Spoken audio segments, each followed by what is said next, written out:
అసలు మనమందరం కూడా కీర్తన గ్రంథం 116 అంటాడు, పాతాల వశం అవ్వాల్సిన వారు. ఎవరు వశం? పాతాల వశం అవ్వాల్సిన వారు కదా. క్రీస్తు మనల్ని ఏం చేశాడు? నా మాట విని నన్ను పంపిన వాడిని విశ్వాసం ఉంచేవాడు వాడు తీర్పులోనికి రాక మరణంలోని జీవంలోనికి దాడతాడని ఉంది కదా. అక్కడ మాట చెప్తున్నాను, అసలు అక్కడ మరణం అనేది ఏంటి? పాతాళం కదా. పాతాళం ఎక్కడుందని చెప్పాడు?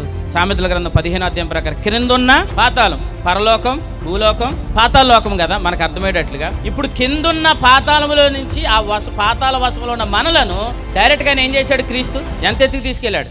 ఎవరు ఎక్కలేనంత ఎత్తైన, అంటే ఒక మాటలు చెప్పాలంటే ఆయన మనలను పిలిచాడు. పిలిచిన వారందరూ మహిమపరిచాడు. ఎంత మహిమపరిచాడు? చాలా కింద ఉన్న మనల్ని ఎత్తైన అనుభవంలోకి తీసుకుని వెళ్ళిపోయాడు కదా. ఇది మీరు నమ్మితే ఇప్పుడు మనం ఎక్కడున్నాం? మన స్థితి పరలోకంలో ఉంది, కానీ ప్రస్తుతానికి యేసుప్రభు వచ్చేంత వరకు ఎక్కడ ఉండాలి? ఎక్కడ ఉండాలి? అసలు క్రింద ఉన్న వారిని అంత పైకి తీసుకెళ్ళినాడు, భూమి మీద ఉన్న వారిని ఇంకెంత పైకి తీసుకెళ్తాడు? అంటే సంఘాన్ని ఖచ్చితంగా ఆయన మహిమపరుస్తాడు. ఆ సంఘంలో నువ్వు ఉన్నావు, నువ్వు ఖచ్చితంగా దేవుడు మహిమపరుస్తాడు. ప్రభు మనలను ఏడవద్దు అని చెప్పేవాడు కాదు, మరలా ఏడవకుండా ప్రభు మనకు సహాయం చేస్తాడు.